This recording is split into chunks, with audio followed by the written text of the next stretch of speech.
Hey, I'm Dominic Sutton. I'm from EO in Auckland. My business is StockTrim, and I've got an advertising company called Pumped. And my message is don't be, just be nice. Sweet. TikTok, let's talk. This is the Miten Shah Show. We've asked the same 7 questions to entrepreneurs from all over the world to figure out what makes us tick. TikTok, let's talk. Welcome back, everybody. Right now we're here with Dominic. Dominic, thanks a lot for doing this. That's right. Dominic, where are you from? And if you had to explain what your company does to a 7-year-old child, what would you say? Okay. So I'm from Auckland, New Zealand, and my most recent business is called StockTrim. And if I had to explain what that does to a 7-year-old child, I'd probably say that my business helps other business owners make better use of their money and time. Okay. I wouldn't get any more complicated than that. Yeah. I think most kids can understand that basic principle. Yeah. And now to an adult, like how does it do it? So it's a B2B SaaS business, software as a service. It attaches to inventory management systems. It does inventory forecasting and planning, uses machine learning to crawl through the data, produce dashboards and purchase orders, allowing businesses to make better decisions about their stock. Mm-hmm. Mm-hmm. So it's basically if they had a lot of toys to play with, they would know where the toys are when, so that they can play with them properly. They would know how many toys they need to play with and when they would need those toys to play with them. Okay. So an inventory management system tells you what you've got. Mm-hmm. StockTrim tells you what you need. Okay. Okay. So So it's something that's required for just-in-time management. Yeah, basically. So it prevents overstocking and tied up cash flow. Mm-hmm. And it prevents understocking, which is lost margins, lost opportunities, and it saves business owners time, or their purchasing officers time, by reducing the amount of time spent poring over sheets, deciding how to put together purchase orders. Mm-hmm. Mm-hmm. What got you started? Well, with StockTrim, I've got other businesses as well, but StockTrim's my most recent one. I'd partially exited out of my previous advertising business, and I was a little bit unsure whether I should start up something new. Mm-hmm. I was made reasonable income out of my other business and pretty comfortable, but I really missed the entrepreneurial side. Yeah. So what I did is I put the word out in the tech community in New Zealand, saying, hey, I'm a marketer, I've got this level of expertise, I've got time to invest in a new business startup, and I'm looking for a technical co-founder who's got a SaaS business, basically. I wanted to have a software as a service business. I like the recurring revenue model, and also like the nature of that business, how you can scale it and down the track easily exit it. So what got me started is finding a technical co-founder in a business that I liked, and I really liked the non-technical outcome of this business, which is saving businesses working capital. Yeah, cool. So on this journey, there must have been some things that kept you up at night, and there must have been other things that made you jump out of bed in the morning. If you can share some of those. Yes, I've been an entrepreneur. I've had my own businesses for 17 years now, but this new startup has put me sort of back in a startup mindset, and so I wouldn't say things keep me up at night. There are things always going on in the back of my brain about some things that are annoying me and frustrating me. I don't have the problems of having to eat noodles, but I am concerned. I'm always wanting to be better and faster, so I'm always concerned at our rate of scaling. But I've made peace with that by talking to other entrepreneurs and figured out that we're actually not doing so badly. So that's part of my frustrations, and obviously lack of capital. It's very tempting to put my own capital in, but I'm wanting to follow a more classic model of with SaaS businesses, how they raise capital. But we need a certain number of customers to do that. So that's the next issue. But what gets me up in the morning, I'm really enjoying it. I love the challenge. Every day I can wake up with a new idea, a new way to tackle a problem from a marketing point of view, to try to get customers into our website, to get them to do the free trial, then to get to subscription. And I'm always manicuring the process from them being initially made aware that this is even possible, because a lot of businesses don't know that it's available, to getting them to try it and then getting them to pay for it. Conversion funnel. Yeah. So it seems obvious to me. Yeah. I need to make it really obvious to our customers. So I'm always working on honing that, and it's an evolving process. Probably the customers, but the team also.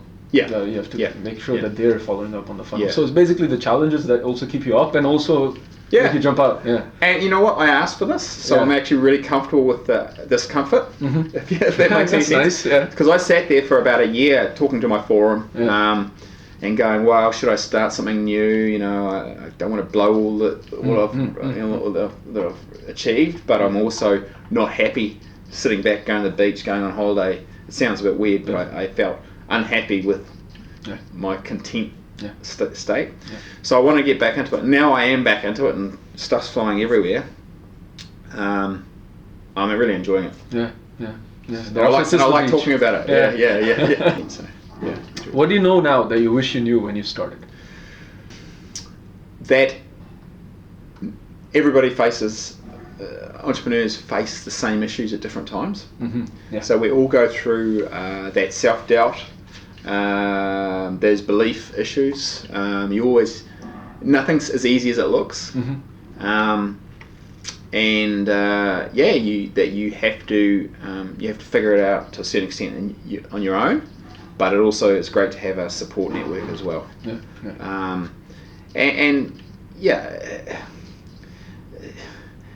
Sometimes you just can't take shortcuts.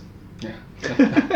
So shortcuts are probably some of the mistakes that you've made that others can learn from. Are there any others? Mistakes? Yeah. Oh, heaps of mistakes. Heaps.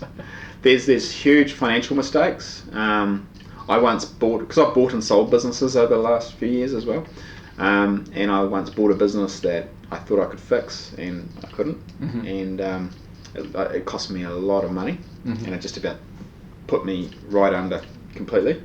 So I learned a lot about due diligence, a lot about stock that I didn't know much about. I've always been in service businesses.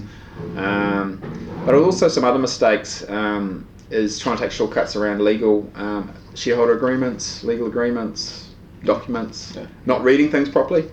I don't like to read long documents. I tell my team the same. Like, put it up on one page, and that's it. Even one page is hard enough for me. I'm 2 paragraphs in, and I'm like going somewhere else. So and now I get somebody else to read something for me as well. And say, hey, look, can you try and spot anything wrong with this? Right.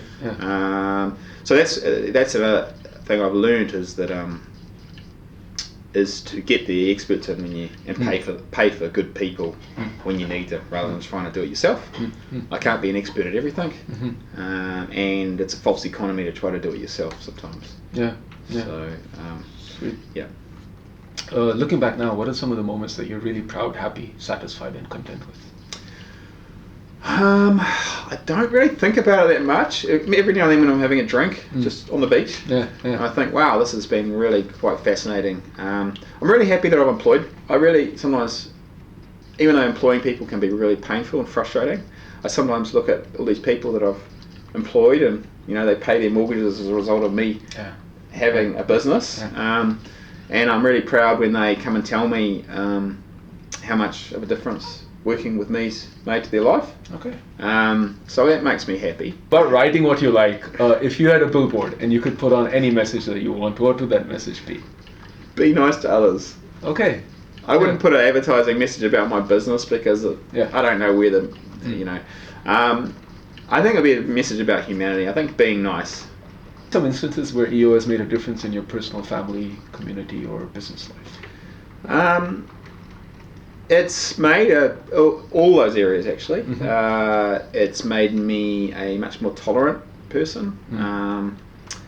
I've learned some really good techniques on how to deal with other people, into communication. Even the forum structure and gestalt has helped me with talking with my team. Like, tell me more about this, rather than, you should do this. Family life, it's just made me a little bit more pragmatic, I suppose. And I wouldn't say I'm completely balanced. I don't know if that exists in my life. but I think I'm just a little bit more realistic about some things. The scales are not as skewed. Wobbling around a little bit. Yeah. And it's definitely helped with my confidence. Before I joined EO, I had this business, and this is my advertising business, and I felt like it was just me against the world, basically. And now I realise that we're all facing the same issue, and it actually gave me confidence, because I saw people who I believed were better at business than me going through issues that I'd been through, and them struggling with it. So I didn't want to wish that on them, but seeing them go through it made me go, I didn't handle that so badly, or I got through that okay. Or I'm not the only one. Yeah, and I'm not the only one. So, and look, here I am at GLC in Macau. I'm just going to see people after this that I haven't seen for a few years, and we're great friends. Yeah. But we've only seen each other a couple of times. Okay. Yeah. So I've got friends and a network and people I really care about who I don't know that well technically, but we know that we like each other and we want to hang out. So and that's powerful as well. So I really enjoy that. Sweet. So talking about knowing each other and hanging out, let's hang out and play some Lego. So the next